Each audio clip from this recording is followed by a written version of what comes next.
รถจานอนพักผ่อนโทรศัพท์ก็บอกเลยพี่น้องเลยกราบสวัสดีเด้อสวัสดีพ่อแม่พี่น้องเบิดสุขคนจ้าก็มาเจอนั่นเด้อมาจานข้าวเมซี่เจี๊ยบกำลังนอนพักข้าวแล้วก็สิพักผ่อนกันเด้อจ้าแล้วกับวันนี้รอบบ่ายเนี่ยรอบบ่ายก็ลงลานทำเดินจงกรม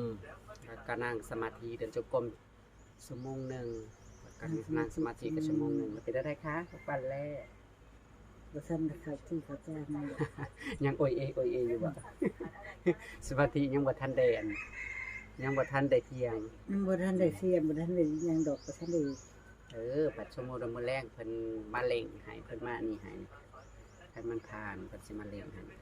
เพิ่นสิมาเฮ็ดให้เพิ่นลิงให้เพิ่นเพิ่นยืนจ้องหรือบ่อาจารย์เพิ่นดูเพิ่นก็สิก็สิมีคาถาของเพิ่นนั่นแหละสิเป็นจังได๋ของเจ้า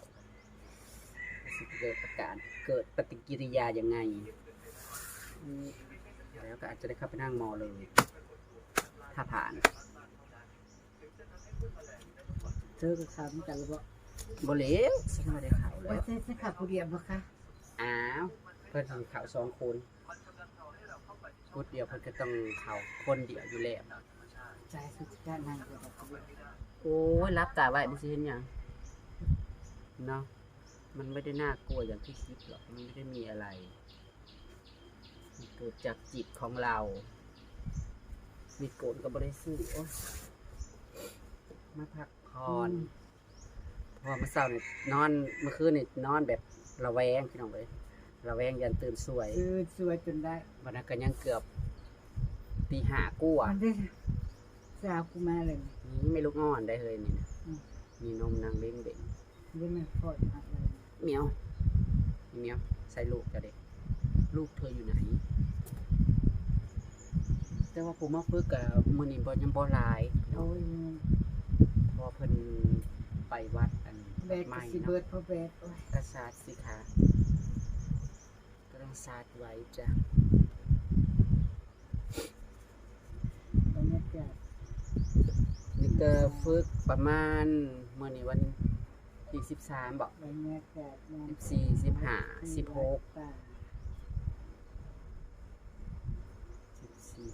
16วันที่16ก็16ตอนแรก16มื้อ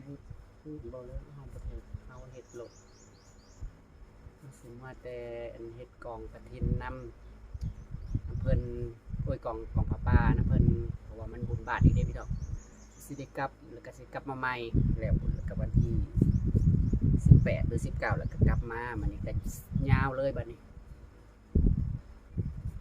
ยาวจนจบเลย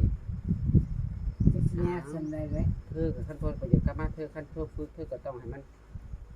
ก็กลับพร้อมกันมานํกันแล้วก็กลับพร้อมกันติดแล้วก็มาพอดีแล้วก็ไล่ละคันสมมุติว่าบ่จบเธอก็คาราคาซังก็ซ้ำบ่จบคันบ่ได้มาทวนงานก็สมมุติว่ายังสู้แล้วก็เทินมาแหละให้มันแล้วเลยซะไม่ได้คิดอะไรมากมายจะบอกคิดน้ำนะว่าสั่นคือสั่นนี่แหละคอร์ดนะคะนี่คือเข้าคอร์ดค่ะเข้าคอร์ดฝึกจิตนะคะฝึกสมาธินางล่านางว่าจากมาอยู่ได้เธอว่านั่งน้ำมือเนี่ยน้ำประมาณน้ำมือเนี่ยที่เดียวอาหารกันอื่นที่จะขึ้นมากันนั่นแหละมากนอนลงไปเลยคุยฝึกอยากลืมภาษาเบามันยังคืดนักข่าวอยู่เบายังคืดนะแต่คำข่าวนะมีอะไรที่จะคิดเนาะเนี่ยก็เดี๋ยวมีแนวให้คิดเลยเนาะกับส่วนอาการกับบริมียังเกิดขึ้นหรอกพี่น้องนอนเข้าแจ้งก็เลยนอนหลับบริเห็นเป็นยังเลยนอนรับสบายแต่ละแวงนั่นว่านอนยันตื่นสวยแค่นั้นแหละเพราะว่าตื่นมากกับไปอันซอยเพิ่นเฮ็ดกับข้าวเนาะซอยอันเมซี่เพิ่นเฮ็ด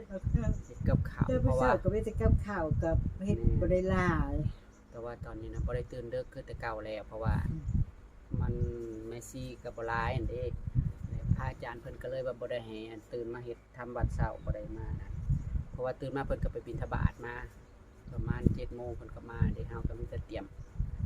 รอเฮ็ดกับข้าวตื่มนะครับยังบ่ทันฮู้เด้พี่น้องเอ้ยยังบ่ทันเข้าที่เข้าทางมื้อแรกก็ยังงงๆอยู่ มันจะเฮ็ดหยัง บ่บัดนี้เฮาฮู้เวลาเฮาฮู้นั่นไว้นั่นแล้วก็มันก็มาอยู่ดอก จะตื่นมาละ4 โมงเกิด4 โมงกุดก็สิกุดรอบประมาณนี้แหละพี่น้องเอ้ยเป็นกุดยามเพิ่นมาฝึกวัดป่าเนี่ยก็ลมเย็นจ้าเย็นรู้สึกเข้ามาแล้วรู้สึกว่ามันเย็นมัน เย็นดีแล้ว ลมลื่นเนาะมีแต่ต้นไม้เด้ จะบอกว่าหาไปนั่งสมาธิมันคือฮ้อนจะบอก อ้าวจิตเจ้าบ่นิ่งเนาะจะก็ฮ้อนแต่ว่าฮ้อนจน ฮ้อนกะอดจ้าถึงว่าสิยุงกัดหรืออีหยังกะ นุ่งกะลายเสร็จคือจังหวะ เจ้าก็มีแต่ว่าให้ไปมีแต่บอกเพิ่นมีแต่ตั้งน้อนั่นแหละคำบริกรรมเพิ่นบอกนั่นแหละ4 คำนึง พองน้อยยุบหนอนั่งนอถึกหนอ หักนางนะโอ้ยอยู่สิเว้ามาเฮ็ดหยังมันทันน่ะมึนขาน่ะ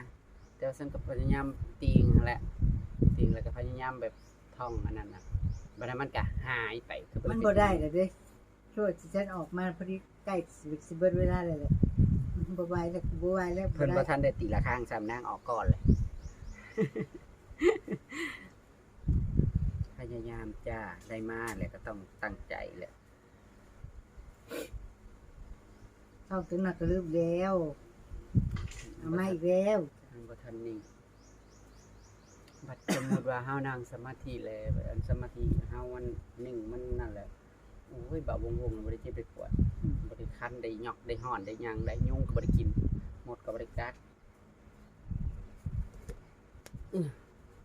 ฉันกำลังตอนสิแล้วฉันกำลังรู้สึกมึนๆหน้าผากมึนงงหัวคิวหัดอ่ะเพิ่นปฏิละครั้ง ก็นั่งนั่นก็จะเกิดเรื่องเลยเนาะมันบ่ได้กูน่ะมัน ลืมเอาน้ำไปว่าเฮาก็ขออนุญาตกินน้ำจะได้ฮะบ่มือตาได้น้ำไปตั้งไว้ข้าง ไว้มื้อตาเด้อเพิ่นบ่ไว้มื้อตาเด้อเพิ่นบ่ไหวเด้อผู้มันบ่ได้ ๆนางน่ะลุกมาพัดลม ฮ้อนก็ เอ้า ฮ้อน นางอันนี้ว่านังเนาะ ลูกแปะพะโลก็มานั่งไม่นะคะ นั่นนี่แล้วต้นเล่นน่ะก็นั่นนี่แล้วโอ้ยสิผ่านอยู่บ่เพิ่นว่ามันก็ผ่านเพิ่นเฮ็ดให้ผ่านเก่าเหนียวอะไรไม่มีอะไรกิน เด้ ไม่มีอะไรกินจ้ะ กับกูน่ะจังว่ามากแต่ว่าแมวนี่บ่ พี่จะคนที่เป็นขึ้นเลยพี่น้องเพราะว่าพระอาจารย์เนี่ยเพิ่นก็เป็นคนบ้านเจซีเนาะแล้วก็แม่ซี่กะคนบ้านเจซีแล้วก็มีอันยายของอันแม่จีน่าเนาะเพิ่นบวชอยู่นี่แต่โดนแล้วเพิ่นแข็งแรงเพิ่นอายุ80 กว่าปีแล้วแม่คุณแม่เฒ่านะแต่เลยแต่เพิ่นกับอันเวิร์นนั่นแหละท่านนี้แหละแม่ซี่เวิร์นนั่นแหละ สิเบิ่นก็บันเคิมเนาะ ก็ไปขึ้นมาลูกลงเส้นก่อนแต่พี่น้องจ้าพระอาจารย์กับพี่น้องมันเหลืออาจารย์เพิ่นกะก่อนเพิ่นสิมาตั้งสำนักอยู่นี่เพิ่นกับผู้เลยพี่น้องมาแต่เพิ่นก็ไปเป็นลูกศิษย์ไปปฏิบัติอยู่พิจิตรผู้ใดสำนักใหญ่น่ะอยู่จังหวัดพิจิตรฝั่งไทยก็ข้ามไปข้ามมาซึ่งก็ยังตูนแล้วก็ไปเคยไปซึ่งไม่ถูกแล้วก็มีอันเพิ่นมาถามเพิ่นเด้อันคุณแม่เนี่ยมาจากพิจิตร สิมานั่งนี่นะ นี่ก็ไม่เท่าอุ้ย ก็ใช้สักคนเลยคุณแม่ได้ซะ โอ้ยเกิดแล้วบนประทันมาขึ้นมาถาประมาณนี้เพิ่นเฮาก็ขี่รถออกมื้อเช้าเพิ่นเมื่อที่มาไทยแล้วขี่รถกำดำเพิ่นมาเป็นเดือนแล้วเพิ่นมา จะบ่เห็นน่ะเป็นดวนวัดกูบ่ ซื้อเพิ่นนอนอยู่กุดทั้งกุดนี่ก็จักสิจะว่าจักกุดหลายเด้อแต่เราอยู่ตัวใดก็ไอ้ติดนะ ร้อยอย่าง ทางนั้นบ่ทางกุดเนี่ย ได้ลูกเคยแล้วนะคนใด กับผู้ปวดย่างผ่าเรื่องย่างกงๆก้าวๆนั่น นั่นบ่ แล้วก็มาฝึกคือกันลาวนะกะโอ้ย บ่ได้อันให้เขาอันบ่ได้ให้เขาอันซื้อ เพิ่นเป็น เม็ด บวชเนรอยู่ เฮ้ย มันแล้วสิหยังคือ อ้าวมันเคยคล้ายๆเพิ่นมาบวชมาบามานี่บ่แม่นว่าบวชอันพระบวชนะ เนี่ยน่ะเป็นยังไง เนี่ยก็ป่วง มันไปเล่นซื่อนี่ว่าบ่ได้เป็น เล่นก็มันก็อยากเล่นแต่ป่วงเรื่องสอนร้อนใจอยู่แหละสมัยมันเป็นไปละคนเฮาจิตใจนี่แหละว่าเที่ยงเนี่ยจะมาบวชมันยังนั่นเนี่ยกับบ่ได้กับไม่เฒ่านะแบบเราแบบแพงเลย ถ้าบ่ไปก็คือนี่ วันแรกพี่น้องกะโอเคอยู่แล้วก็รอบแรกอีกตัวเจี๊ยบจะเป็นยังไง เดินจงกรมชั่วโมงหนึ่งแล้วก็มานั่งสมาธิชั่วโมงหนึ่งแต่ว่าหากขั้นเฮาได้อันนั้นแหละมันกะธรรมดาคือว่าแป๊บเดียวขั้นไม่เฮาตั้งท่องคาถาบริกรรมเพิ่นน่ะมันกะแป๊บเดียว ชอบมันก็ลืม ยังไงก็สู้ๆค่ะยังไงก็ได้มาแล้วเซอร์เจซีน่ะก็ตั้งแต่มือมากเลยพี่น้องการกะรู้สึกว่ามันกะเบาดีขึ้นนะพี่น้องบ่ได้มีอาการแทรกซ้อนบ่ได้เมื่อยได้ม้อยนะกินข้าวกะปกติแต่ว่าเจซีเป็นคนกินข้าวบ่หลายจะเจียบว่าดมกินบ่กะหันจำนั้นมันก็สิบ่อยากเบิดแหละเนาะกล้องก็สิเป็นมัวๆเบอร์ๆนี่เด้อพี่น้องเลยนะส่วนลิโอก็คือว่าไปหาแม่เสี่ยวค่ะเมียบ่อยู่ไปหาแม่เสี่ยวนะจ๊ะหาถ่ายคลิปค่ะที่บ้านกับเป็ดกับไก่ อารมณ์นี่ก็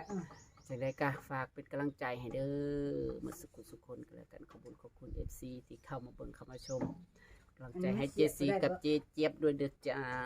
สู้ๆตามคลิปหน้าแล้วกัน สู้ค่ะสู้ สิบ่ค่อยได้ถ่ายดอกเจซีกะ